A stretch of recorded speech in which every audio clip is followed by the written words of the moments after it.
Module 4, tâche formative 4.1. Alors, si tu regardes la tâche d'évaluation sommative, tu sais que tu vas devoir faire un jeu ou un jouet. Alors, les tâches formatives vont t'aider à, justement, organiser et créer ce jeu, ce jouet-là. La première tâche formative 4.1, on va cliquer dessus. OK? Présente les aspects que vise ton jeu ou ton jouet concernant le développement cognitif et langagier de l'individu. Appuie ton raisonnement sur 2 théories du développement cognitif et langagier. Alors, vous défilez la page par en bas et voici les directives. Pour réaliser cette tâche, vous devez concevoir un projet de jeu ou de jouet qui permettra de développer un ou plusieurs aspects du développement cognitif langagier de l'individu. Cliquez sur les définitions si vous ne savez pas trop qu'est-ce que ça veut dire cognitif ou langagier. Ton jeu, ton jouet peut être semblable à quelque chose qui existe déjà. La seule chose, c'est que vous devez me donner les différences originales que vous allez apporter à ce jeu ou jouet.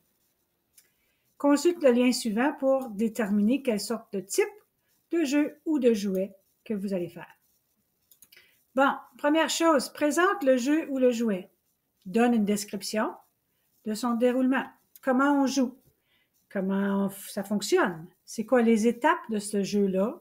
Est-ce que le jouet, est-ce que le jouet a des boutons? Vous pouvez faire un dessin pour me démontrer qu'est-ce qui a l'air ton jouet. Ça peut être un jumelage de plusieurs jouets que vous aimez, que vous allez mettre tout ensemble. Tiens compte du groupe d'âge visé en lien avec ce jeu ou ce jouet. Ça va être important. OK, alors c'est-tu pour les tout petits, de 0 à 12 mois, 1 an, 4 ans, 6 ans, et ainsi de suite. Présente les aspects du développement cognitif visés par votre jeu ou votre jouet. Bon, si vous avez été voir la définition de cognitif, vous allez savoir que ça veut dire les aspects de connaître. Alors, est-ce que c'est la mémoire, le langage, la pensée, le raisonnement? Il y en a d'autres. Est-ce que ton jeu ou ton jouet développe des aspects cognitifs? Ça peut être plusieurs aspects. OK? Ça n'a pas besoin d'être juste un. Utilise 2 théories à l'étude dans la section 4.1 pour expliquer la façon dont ton jeu favorisera le développement cognitif et langagier. Par exemple, Piaget est une théorie qu'on a discutée. Chomsky, Smilansky, Vygotsky, vous devez choisir 2 théories qui vont mettre en valeur votre jouet. N'oubliez pas de donner un nom à votre jeu ou jouet. Soyez créatif, c'est votre jeu, votre jouet.